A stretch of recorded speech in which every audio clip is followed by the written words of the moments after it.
The first thing we talked about was number sets, and so you do need to know those. There is a chart in your book, but if you recall, you have natural numbers. That is really thick. Let's make that a little smaller. We have natural numbers. Those are my counting numbers.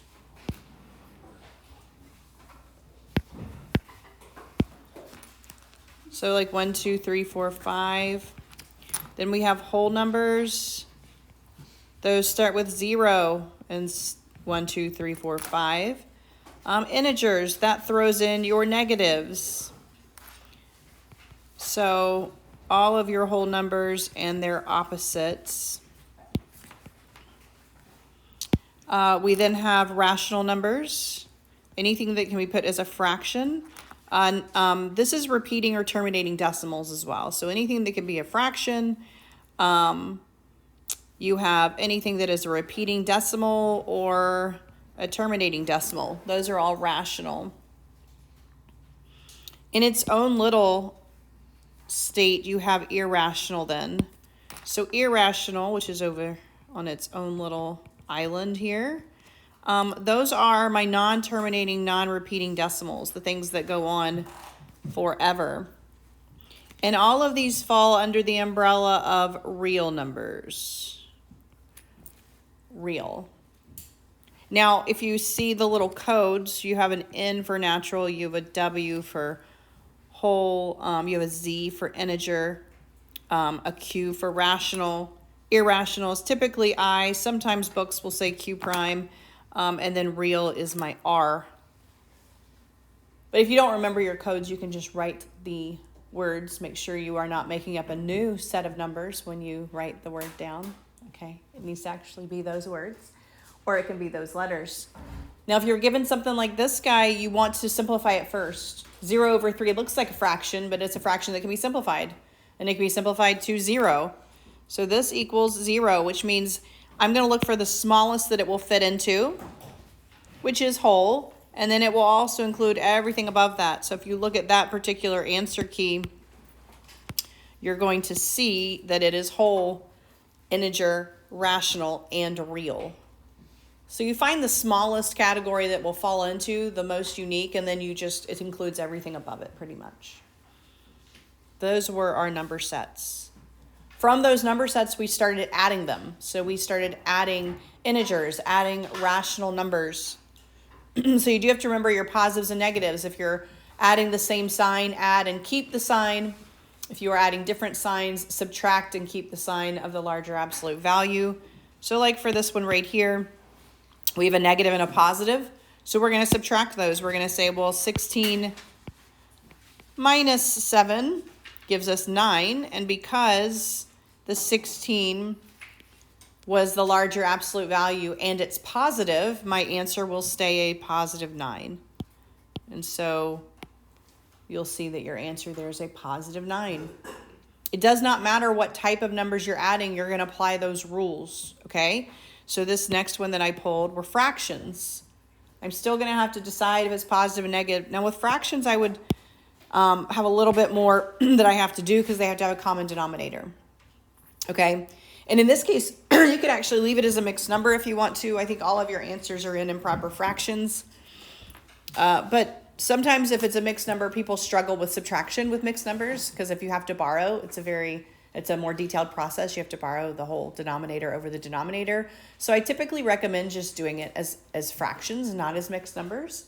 So I would change this to an improper fraction. 8 times 1 is 8, plus 3 is 11. So I have 11 over 8 plus negative 1 over 4. So what do I need when I add fractions? Specifically, I need what? Yeah, common denominator, right? And so, yes, I need to make this guy an 8 in the denominator, so I have to multiply the top and bottom by that 2. So an 11 over 8 plus a negative 2 over 8, right? And so then, once I have my common denominator, I just deal with my numerators. My denominator will stay whatever common denominator I have already found, and then I will just add or subtract the parts of that common denominator. I have 11 parts and negative 2 parts. So I will subtract 11 minus 2. And because my 11 was the larger absolute value, then I will see that my answer is going to be that positive 9/8. Oh, no, we don't want to zoom in. I don't know what this thing's doing. All right, product. Product or quotient means multiply or divide. All right. So we are strictly multiplying and dividing. If you multiply or divide two of the same sign, it's positive. Odd number of negatives, it's going to be negative pretty much. So even number of negatives, positive, odd number is negative. So hopefully we all know how to do this first one. You just multiply your 6 and 4, which is 24. They're both negative, so it would be positive 24.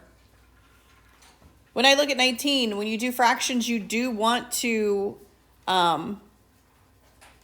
do it as a improper fraction. You don't want to multiply mixed numbers because it's technically distribution, and nobody will do that correctly, I promise. But so it's much easier just to get it as an improper fraction than to try to do distribution here. So I'm going to say 8 times 3 is 24, plus 5 is 29. So it's a negative 29 over 8. And then I'm going to leave my 4 over 7 the way it is. Because this is multiplying of fractions, what can I do? What can I do here? Yeah, I can cross cancel, right? How do I cross cancel here? Yeah, I can say the 4 and the 8 can cross cancel.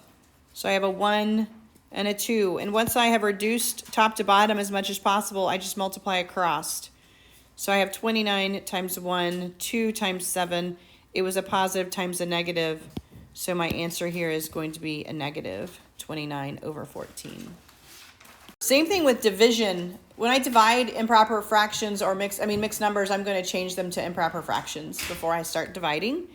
So I do want to change both of these. 4 times 5 is 20 plus 1 is 21 over 4. Divided by 3 times 2 is 6 plus 1 is 7, negative 7 over 2. And you are going to use the rule, keep the top, change it to multiplication, flip the bottom. So I'm going to keep the top at 21 over 4. I'm going to change that division to multiplication, and I'm going to flip the bottom, negative 2 over 7. And once again, I can cross cancel 2 and 4, 7, and 21. And then once I do that, multiply across 3 times 1, 2 times 1. It was a positive divided by a negative, so it's negative 3 over 2. Negative 3 over 2. Evaluate here means plug it in and do order of operations. All right. So we have all these crazy numbers. Pay attention to all of them. I will say when people miss these, they typically miss something like this 3 hanging out here, right? And they'll plug all this in and do all of this, and they'll forget it has a 3.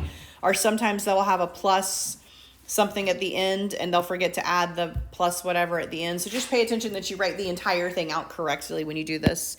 So I'm going to say 3 times, and I have 4 minus, and instead of z, I'm going to write z, which is 6 minus 3 minus my y, which is 1, close my both parentheses. Order of operations says inside out.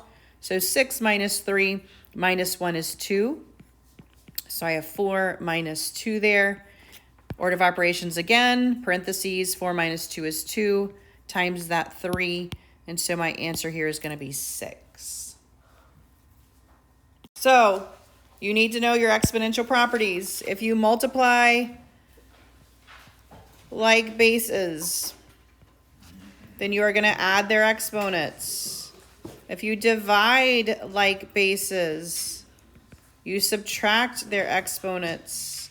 If you take a power to a power, you multiply those exponents. Anything to the 0 power is just a 1, and anything to a negative power reciprocates it. If it is on the top, it goes to the bottom. If it's on the bottom, it goes to the top.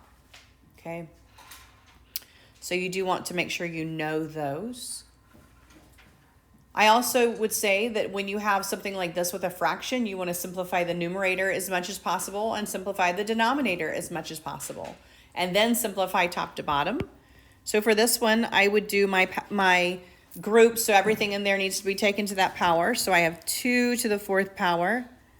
This is x to the 0 to the 4th power, and then I have y to the negative 4 to the 4th power, all over that x squared.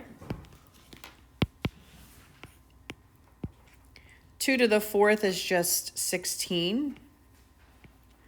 X to the 0 to the 4th is just x to the 0.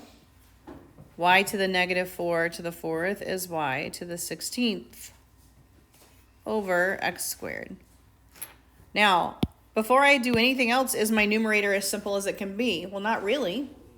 That x to the 0 is technically just a 1. 16 times 1 is just 16. So I have 16 times 1, which is 16, times y to the negative, that's a negative 16, negative 16th, over x squared. Now I'm going to look top to bottom. I don't have a number on the bottom, so the 16 is not going to change at all. This one's going to stay exactly the same. I don't have a y on the top, on the bottom either, but this is a negative. That negative tells me I need to move him. Wherever he was, he needs to be moved. So that y is going to come down to the bottom. That x is already positive, so there's no reason to move him or do anything with him. There's no x to simplify him with. He's just going to stay there. And so 16 over x squared y 16th, and I think they have y first and then x. I always put it in alphabetical order. So it doesn't matter. You won't get counted off either way, but I always put it in alphabetical order.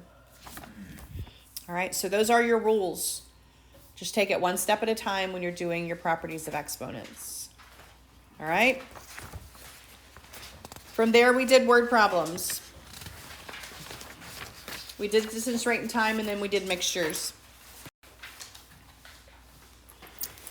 So we did solving equations, basic solving equations. So this should all be a review from Algebra 1, but we did do a lot of this. So anytime you have something like these two, you're going to get rid of those parentheses first through distribution. So I am going to take that negative 2 and I'm going to distribute it through. So I have negative 2 times n, negative 2 times 1, and don't forget this minus 1 here. You don't distribute to it, but is part of the problem. The right side cannot simplify. Left side can simplify even more because we can combine our like terms. 2n minus 3 equals 7 minus 4n. At this point, both sides are as simple as they can be, so I need to move variables to one side and numbers to the other. If I move my 4n over here, then that means I need to move my 3 to the other side. So I have negative 2n plus 4n is positive 2n. Don't forget you have an equal sign there. 7 plus 3 is 10. And then my final step is divide by that 2. And so my variable here equals 5. All right. Any questions on that one? All right. You can have as much distribution as it gives you, really. So this next one's the same concept, but you have distribution on both sides. Distribute that negative 3 times 1, negative 3 times negative 4m. Distribute that positive 3 times 2m, 3 times negative 1. Move your variables to one side. So if I move my 6m over here, that means I need to move my 3 over here. 12 minus 6 is 6m. Negative 3 plus 3 is 0. By the way, 0 is an answer. That's not a no solution, all right? 0 is an actual number. It's a whole number. We talked about it on the first page, okay? So the only way you can get a no solution is if all of your variables cancel and you get a false statement. So if all your variables canceled and you got like 0 equals 3, that's no solution, right? If all your variables cancel and you get 3 equals 3, that's all real numbers. So you can have special cases, but 0 is not one of them. And a lot of times people will get 0 as an answer and they think they either did something wrong or they will say no solution. But 0 is a solution, and that is the answer to this particular one here. Your variable m equals 0.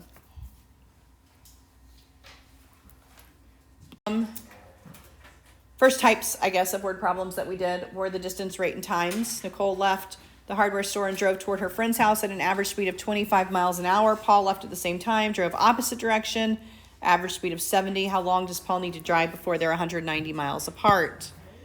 So we would do a chart here. We would have a distance, rate, and time for each person. And so we're going to do a chart for each person with their rate, with their time, with their distance. And so our first person was Nicole, and our second person was Paul. We need to do their rates, we need to do their times, and then if we multiply across, we're going to get their distance.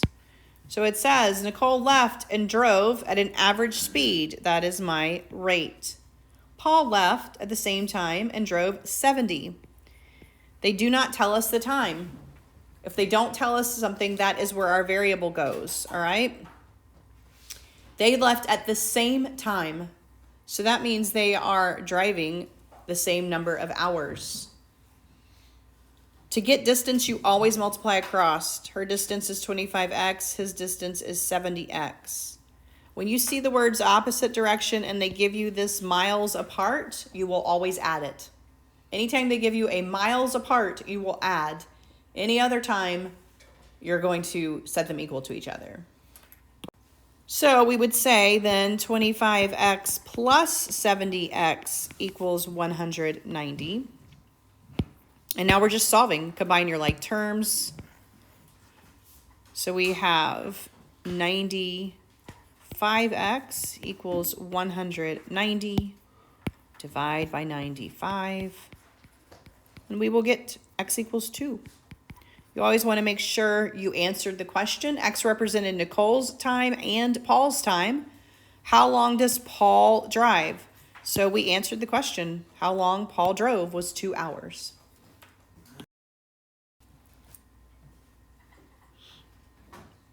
So really we have, at this point, set everything up.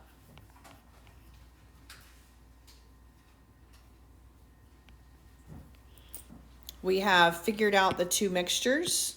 One we know 65%, one we don't. Final mixture 71%. This tells us how to fill out this column. And the word problem will tell us our weights. This will always add down. So if this column had said, how much would you add? You would have a variable in this column, but you would still add down to get to it. All right? Always multiply across. And then once you have this, you add down. This is how we create this right here. All right? So once we've done that, we're just going to solve the equation. We're going to subtract over.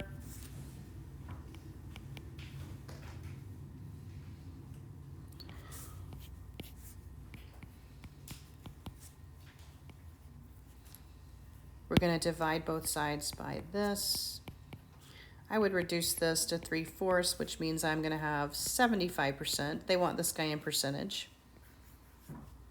So x equals 75%. What did x represent?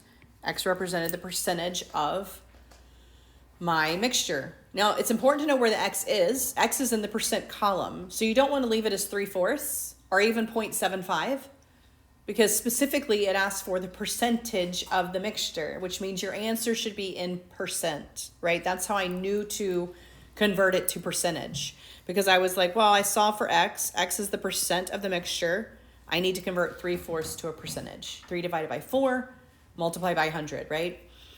And if I've answered the question, the second brand contains what percent peanuts? That's actually what my x represented, so I am done. You always want to check to see what your x represents, because there are times when they left 2 hours before and you actually solve for x, but then you have to subtract 2 hours or add 2 hours or whatever the case may be, right? And so make sure you go back and know that you answered the question. For inequalities, don't forget that you just, if it's an or, solve them individually. These are solved just like equations. Move your variables to one side, numbers to the other. What's the one difference between this and equations? There's a special rule. When you multiply by or divide by what? A negative. What do you do with your greater than, less than? you flip it. That is the only difference between this and how we solved equations. All right? It's the only difference. And you will also graph these. So you'll notice that you come up with an answer that is a greater than less than. So you need to graph it. Or is the whole thing and is where they cross over. Okay? And so these are solved identical to equations except for your greater than less than. Keep it there, and then if it's a negative, flip it. Absolute values on the last page are also solved just like equations. The difference is you need to get this absolute value by itself. So for this one, I would add my 3 over, and I have 2x minus 6 equals 24, absolute value. Once you have it by itself, you set up 2 equations. What's inside equals the outside. What's inside equals the negation of the outside. And then you solve exactly like we solved when we solved equations. The difference is you will have 2 answers for these. So the only time absolute value doesn't have 2 answers is when it equals 0. Any other time it's going to have 2 answers, unless you get a no solution because it was equal to a negative. So anytime you do this, you should have those 2 answers unless it's a special case. All right. The last thing we did was absolute value inequalities. Same thing as absolute value equations. You just set up 2 of them, right? 2 of them. And so for something like this, again, you want to get the absolute value by itself, moving that 10 over. Subtract your 10. And now I'm going to set up 2 inequalities. My first one is going to look exactly the way it gave it to me. My second one, I am going to flip my greater than less than. I am going to negate that. And don't forget that when it is less than, it is and or. And, right? And when it is greater than, it is or. So when it is less than, you're going to look for where they cross over. When it is greater than, it's going to be your whole answer, whatever your answer turns out to be. Okay? But again, you will solve this just like an equation, other than when you multiply or divide by a negative, you still have to flip the sign even on these absolute value ones. All right?